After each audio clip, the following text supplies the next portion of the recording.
झोपड़ी ससुराल में आई अमीर घराने की एनआरआई बेटी। ये मौसम अचानक से बदल कैसे गया? तभी वरुण के उस छोटे से झोपड़े घर की छत हवा में उड़ जाती है।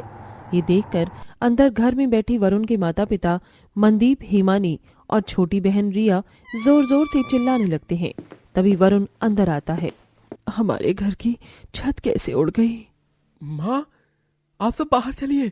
अरे बाहर भयंकर तूफान आया है, कहीं हमारे ये झोपड़ा न गिर जाए। रोहन सबको लेकर बाहर आता है और सब खुले मैदान में खड़े हो जाते हैं। अरे ये तूफान अचानक कैसे आ गया? सब उस तूफान को देखकर बेहद घबरा रहे थे। करीब 30 मिनट बाद वो तूफान थम जाता है। जब मनदीप और सब अपने घर की हालत देखते हैं तो उनका झोपड़ा कई जगह से टूट चुका था। हमारा घर तो कितना टूट गया। माँ, अब तो रात होने को आई है, घर की मरम्मत तो अब कल सवेरे ही हो पाएगी। वरुण अपने इस गरीब परिवार के साथ उसी टूटे झोपड़े में सो जाता है। अगले दिन सवेरे मनदीप और सब कई सारी लकड़ियां तोड़कर लाते हैं और अपने घर की मरम्मत, छत वगैरह बनाते हैं। वरुण बेटा, तू कॉलेज जा, बाकी की मरम्मत हम कर लेते हैं। पिताजी, मैं आज कॉलेज नहीं जाता हूँ, मैं यहाँ रहकर आपकी सहायता करता हूँ। नहीं बेटा, तू अपनी पढ़ाई का नुकसान मत कर। तेरी पढ़ाई के लिए ही तो हम इतना संघर्ष कर रहे हैं।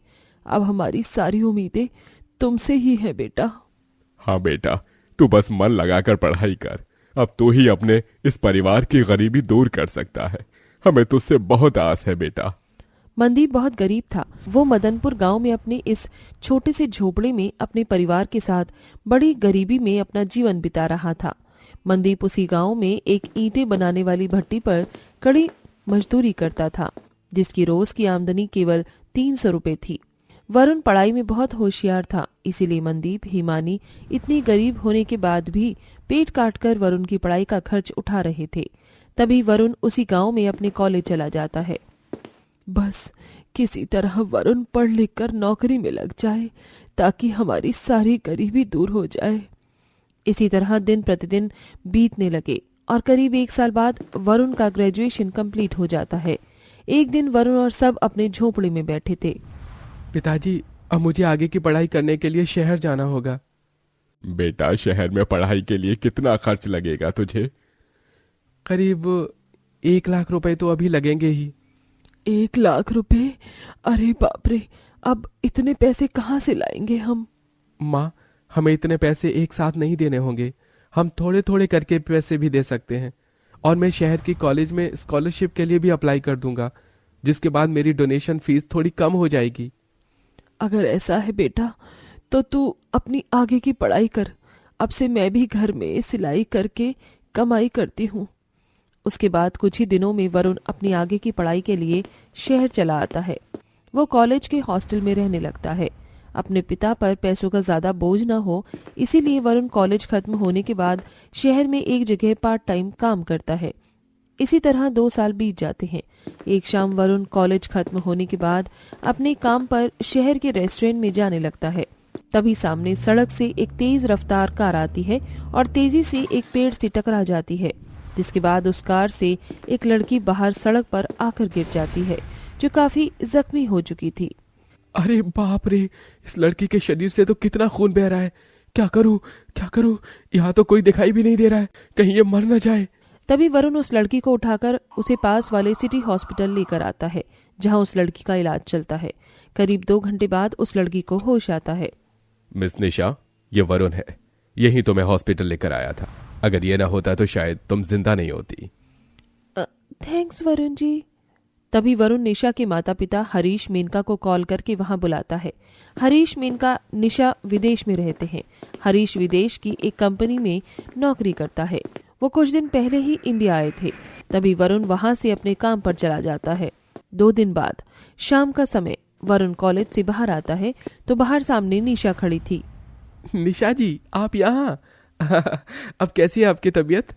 अब ठीक है वरुण जी, आप बहुत अच्छे इंसान हो। मेरी ये नई जिंदगी आप ही की बदौलत है। निशा जी, ये तो मेरा फर्ज था। क्या हम साथ में कॉफी पी सकते हैं? तभी वरुण निशा के साथ पास वाले कैफे आता है, जहां दोनों कॉफी पीते पीते एक दूसरे को अपने बारे में बताते हैं। मैं प्रे करती हूँ वरुण जी कि आप अपने परिवार के सपने को पूरा करें और पढ़ लिख कर आपको अच्छी नौकरी मिल जाए। निशा जी, आप लोग फिर चले जाएंगे विदेश? हाँ वरुण जी, हम लोग 15 दिन बाद विदेश चले जाएंगे। पिताजी वहाँ जॉब करते हैं और मैं भी वहीं पर पढ़ाई करती हूँ। अच्छा, आप एनआरआई हैं? तभी दोनों काफी समय तक बातें करते रहते हैं। उसके बाद निशा रोज रोज वरुण से मिलने आती है और उसके साथ घंटों टाइम बिताने लगी। इसी तरह 14 दिन बीत जाते हैं। इतने दिनों में निशा और वरुण मन ही मन एक दूसरे से प्यार करने लगते हैं। शाम का समय, वरुण निशा एक कैफे में बैठे कॉफी पी रहे थे। वरुण जी, ये बीते दिन आपके साथ बिताए मेरे जीवन के सबसे खास दिन है। क्या ऐसा नहीं हो सकता कि चंद दिनों के अपने इस साथ को हम जीवन भर का साथ बनाएं? मतलब मैं समझा नहीं। वरुण जी, मैं आपसे प्यार करती हूँ।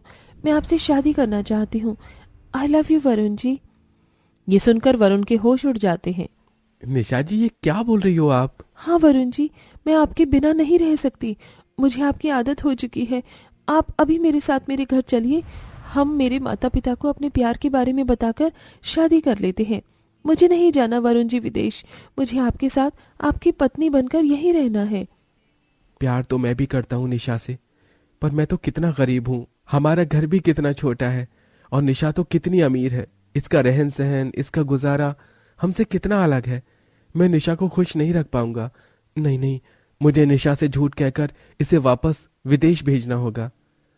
हाँ, माफ करना निशा जी, पर मैं किसी और लड़की से प्यार करता हूँ। नहीं, ऐसा नहीं हो सकता। आप झूठ बोल रहे हो ना वरुण जी? मैं सच कह रहा हूँ निशा जी, मैं एक लड़की से प्यार करता हूँ। वो मेरे साथ कॉलेज में पढ़ती है। हो सके तो मुझे भूल जाओ निशा जी। नहीं वरुण जी, मैं आपको कभी नहीं भूल सकती।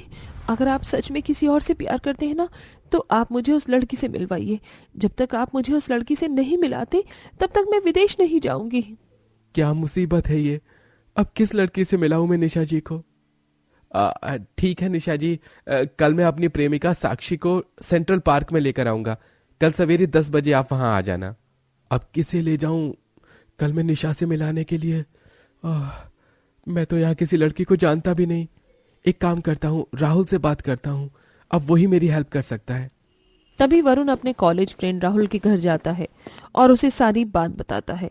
जिसके बाद राहुल एक लड़की से वरुण को मिलाता है, जो वरुण से पैसे लेकर 1 घंटे के लिए उसकी प्रेमिका बनने का नाटक करने को राजी हो जाती है।